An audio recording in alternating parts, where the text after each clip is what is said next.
Hi, my name is Marie the 69er, and this is my channel. If you're new, why don't you consider subscribing and hitting the little bell notification, that way you'll be notified when I upload a new video, which is whenever. You can also find me on all other social media platforms at DV869R and consider following. And before you leave, maybe give it a like, comment, and share. Today I'm going to talk about my life and what I've been going through. I know that everybody's going through a lot, and you know, even if we aren't technically like busy right now because everything's locked down, but you know, in general usually we're busy with our own lives and our own problems, but let me share a few of mine. I used to work and always be independent. I've never had to rely on anybody for anything. I've always enjoyed working and being independent. And in the last few years, I got really sick, and I was trying to find out like what was wrong with me. And that was like a really long process. So skip forward a little bit to now, and we're dealing with this crisis. I was diagnosed with DD, which is short for DURCUM'S disease. And what is DURCUM'S disease, you might ask? Well, DURCUM'S disease is a really rare disease. 99.95% of doctors have never heard of it before. It's in the top 10 world's rarest diseases, and it's one of the most painful diseases known to mankind. It's left me bedridden and wheelchair bound. It took me years to get a diagnosis. Not only is it really rare, but nobody really knows about it. I mean, I'd never heard about it before this. And it's not exactly hard to diagnose, but it's not easy, especially if doctors aren't open-minded. So I searched around everywhere and tried different doctors. And when you do that, you kind of get a bad label of like doctor jumping, I suppose. And it doesn't look good, and they start to give you labels with like depression, or you've just got anxiety, or maybe you're a hypochondriac, or things like that. It all started off a couple of years ago when, out of nowhere, I got a seizure, and the seizure lasted about a week, 3 days full on. And I went to the emergency department, and they kept asking if I was a drug user, and I said no, because I'm not.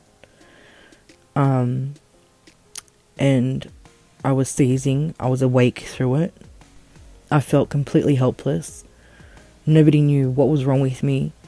They weren't telling me anything, they weren't doing anything really. And when they put me up on the ward, there was a nurse there, and she basically waterboarded me. Let me explain a little bit more. So, imagine having a seizure where you can't move your arms, your legs. You can't move at all. Your body's moving on its own, but you can't control it. You can't stand up, you can't sit, you can't move, you can't get up and run. That's what I was experiencing. I was stuck, shaking. I was scared, I didn't know what was going on with me. And this nurse proceeds to waterboard me. She got tweezers, put a pill down my throat, and I kept telling them, for some reason, my throat is swollen. I don't know why. Not like it hurts, but just an uncomfortable swelling where food and pills and things like that would get stuck, and I didn't know why. And so going through this seizure and up on the ward with this nurse who's determined to get me to swallow a pill, She grabs the tweezers and grabs this pill, puts it down my neck, and grabs the water and just starts to pour. Of course it didn't go down, and I ended up choking and vomiting and vomited it back up. She got the tweezers, got the pill, the wet one, and put it down my throat again and proceeded to pour water down my neck again. Of course it came back up, I almost choked, and she told me to stop being stupid and that she was going to get another one and for me to stop wasting them because they're expensive.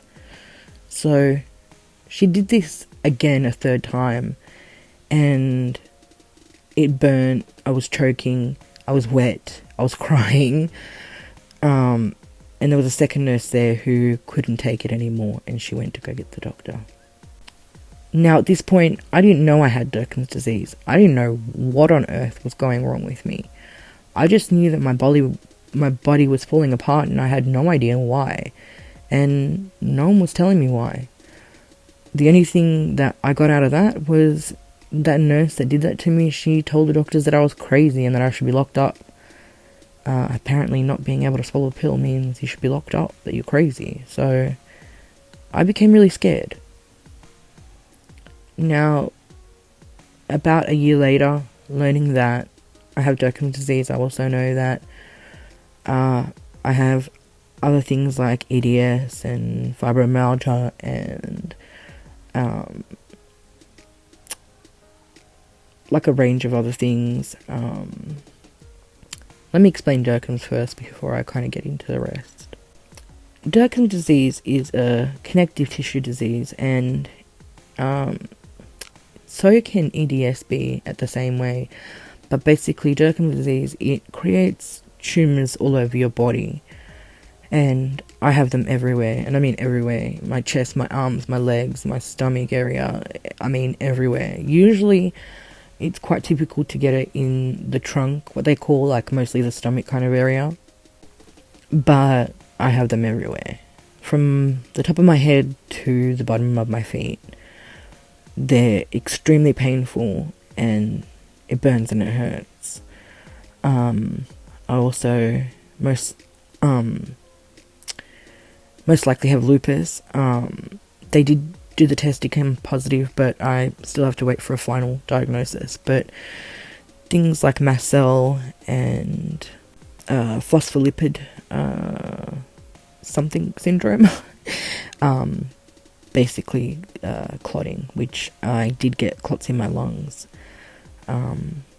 And I found out why my throat was always swollen and things were getting stuck. I have a cyst on my thyroid and a goitre, which means your thyroid is swollen, and hypothyroidism. Amongst all this, I have a range of other problems, but with years and years of going through all this and not knowing what was wrong with me, I was just progressively getting worse, and I didn't know why. And now knowing does help a little bit, but it doesn't really help knowing what you have and then not being able to get any help for it. It doesn't help when they don't treat you. So it does help having a diagnosis, don't get me wrong. It helps being proven right, I guess. It does kind of vindicate you and make you feel like you have been vindicated and that they can no longer call you crazy and just sweep you under the rug. But having something so rare, it's not really even that. It's just having doctors who are unwilling to help. One, because they don't know what it is. Two, having such a complicated patient isn't fun. I understand that, but I mean, you became a doctor for a reason, right? And unfortunately, I found that I've not been able to find help. My doctor has tried to write to different doctors, and either they're too far away and I can't travel to them because I don't have the funds or the means. I mean, I can't even sit, let alone, sit for an extended period of time to drive or things like that. But mostly it's been an unwillingness to help here locally. There's one specialist and she's in America. And as you can imagine, if I don't have the money to go to state here, then I don't really have the money to go to America either. So I'm trying to raise funds, and I'm also trying to raise awareness because it is really rare. Not only do you have tumours all over your body, and it is so painful, it comes with a host of other really weird and bizarre kind of things, like memory loss and they don't know why, seizures, they don't know why. Being connective tissue disorder, I guess it kind of makes sense that the whole nervous system is kind of affected, but they still don't really understand much about it. So my doctor has written to local members of government trying to get awareness and help.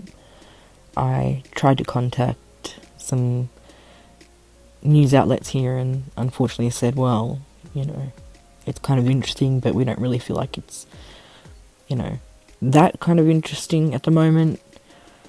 And that was disappointing. I mean, what do you need to do to get help? Having one of the top 10 rarest diseases in the world is not enough. But basically, I just want my life back. I just want to be able to do at least some of the things that I could do. And I don't want to be in pain all the time, every minute, every second of every moment of every day. And I don't think that's a lot to ask. I know it's a lot to ask right now. I know everyone has their own issues and their own problems. But I am asking if you can share. It's free.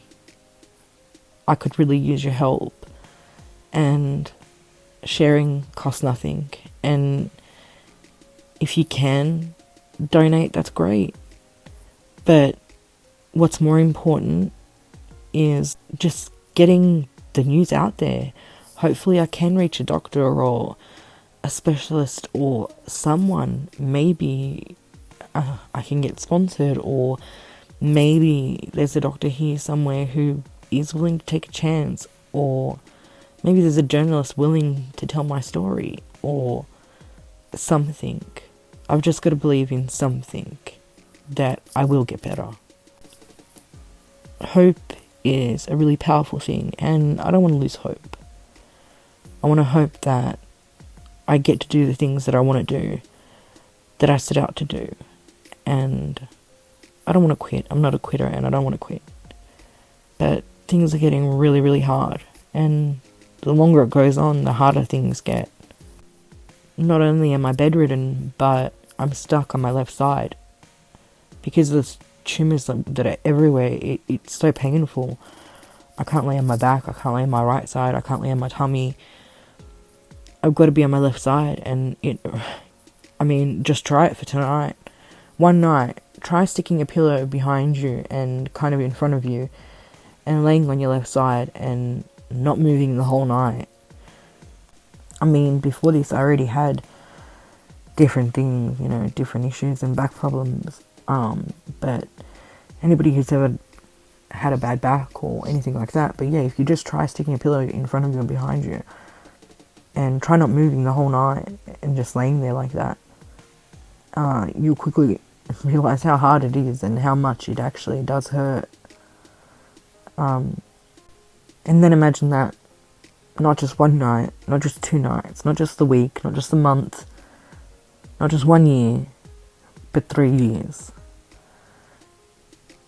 And it's not fun. It's not fun being bedridden, being so young, having so many dreams, and having your body just deteriorate and hurt. I also found out that I had a hernia because I kept trying to do things, and I kept trying to walk even though my body wouldn't, because it kind of throws me and I don't know why. So I'm on Parkinson's medication. Not that I think that I have Parkinson's, well, the doctor's not sure, but I take the Parkinson's medication because I have Parkinson's symptoms. So along with the Parkinson's symptoms, I have memory problems and kind of difficulty concentrating and things like that. So I can't even do what I enjoy. I can't even write anymore because I can't concentrate, because not just the brain fog and the cognitive issues and the memory, but the pain, the just immense pain every day. It just makes it hard to concentrate on anything but pain.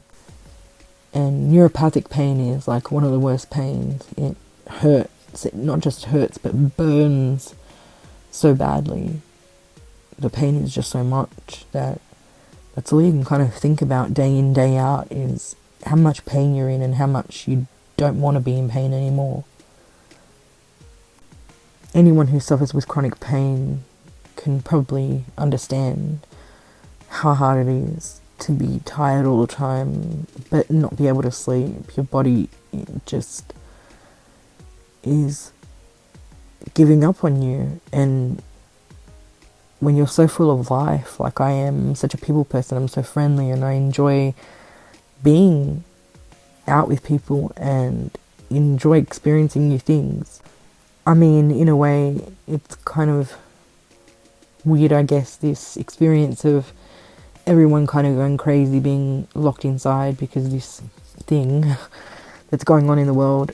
But that's just a small taste of how a lot of people with severe illness and chronic illness and, you know, what they go through every single day, you know, except we're stuck inside, not because of a temporary thing that hopefully and eventually will pass, but once this is all over, I mean, I'm still going to be stuck here in my bed in pain without help and with no one taking notice. And I understand that everybody has their own issues and things they're going through, but I have hope in humanity. Before I got sick, I used to volunteer and door knock and raise money for charities and try to help as best I could. And even when I was sick at the beginning, I still did like volunteer work and, you know, try to do my best to stay active and stay positive. But as things kept going, things kept getting worse. Being so independent, it was hard to accept. So I tried everything on my own. I took loans. So I'm in, you know, over $30,000 in medical debt that I have to pay off. And there's no other avenue for me to go down. I can't borrow any more money. I can't do anything. Obviously I don't work, so I can't pay it back. It's difficult. It's difficult admitting that you need help, let alone asking strangers to help. And I know what it sounds like, and it's so hard, but I would hope that if someone else was in the position, that the very least you could share. It's free, it's quick, it's easy, it doesn't cost you anything. Even if I have to be stuck in my bed for the rest of my life, I want to at least be able to write and have some semblance of some kind of life or something. I want to know that I at least gave it my best shot and tried everything I could to get better, or at least to get as best as I can be, I suppose. So for now, my goal is to make it to America, to that specialist. And I'm hoping that people will share this. And if you can afford it, maybe donate. But if you can't, I completely understand. And just know that I appreciate you. But if you could share and just follow me, maybe subscribe, every little bit helps. Maybe collectively, if enough people share this, maybe we can get companies to, you know, stick me on a flight that's already going where it's going, but maybe they have a spare seat. Unfortunately, it would be complicated and hard, but we can work it out. And although there's no cure, the treatment is to take out as many tumours as possible to make it as comfortable as possible for the patient. They do regrow, unfortunately, but there are treatments and equipment, there's machinery, but again, with all of us, maybe we can make them take notice. Maybe we can get them to donate some equipment. Maybe we can get companies to help sponsor. Maybe we can get a free flight. Maybe we can get the hospital to take me on. I don't know, you know, it's just ideas.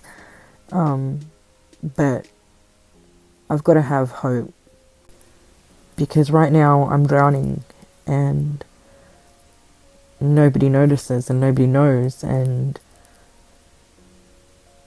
I don't know how to make them take notice because my head's already underwater, and this is the only thing I know how to do, to just say, hey, I need help. Will you help me? It's not easy to say that, and it takes away a sense of pride and a sense of who you are. It makes it hard when you've been independent all your life, not wanting to ask anyone for anything, to now depending on the generosity of strangers, people you don't know, people you haven't met before, to help you. And again, I'm not asking just for money.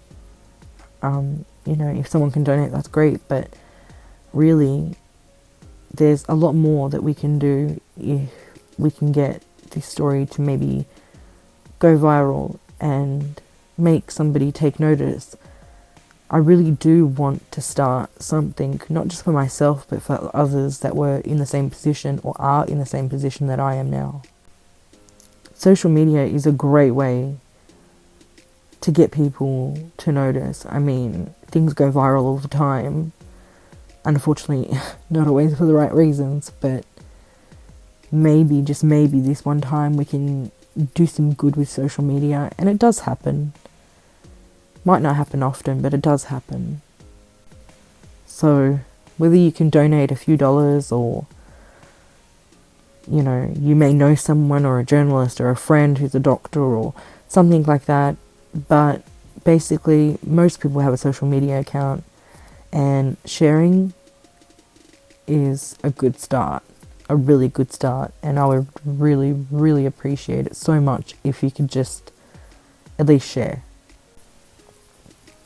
Hope is a powerful thing, and I think if we have hope, and I do have hope that people will help, I want to hope that I'm going to be okay one day, and that one day I will at least finish what I'm working on, and that I am going to have a good life. Thank you so much for listening. I really appreciate it. I know it was kind of long, and forgive me. There's more to it, and I will get more into it. Maybe I want to make a detailed video. Let me know down below if you want to see that. If you want a detailed video about DURCUM'S disease, like more in depth about, you know, all about it. But basically I just want to say thank you. There's several ways you can donate. I have a GoFundMe, which is gofundme.com/DV869R. You can PayPal me at paypal.me/DV869R. Whether it's a one-time donation or a couple of dollars on PayPal or a share, every little bit matters and counts. The other way you could help is just by liking this video, sharing it, and asking your friends and family to share. Also, just by subscribing and subscribing to my other social media. if I can qualify for monetization and I can make videos and earn money from ad revenue, that's where I can help myself. If you can help me, help me. You know, help me to help myself, I suppose. So yes, please share. Please consider subscribing, liking, leaving a comment, and asking your friends to share and some family, and hopefully maybe together I can get it in front of the right people and the right companies, and we'll see where we go from here. But let me know if there's more that you want me to talk about. You're awesome. Thank you so much for your time. I really appreciate it. And remember to have hope.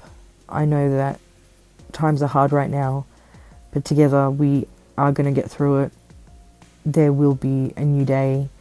Tomorrow the sun will rise, and tonight the stars will be out, and you can do anything you set your mind to. I believe in you, and I thank you.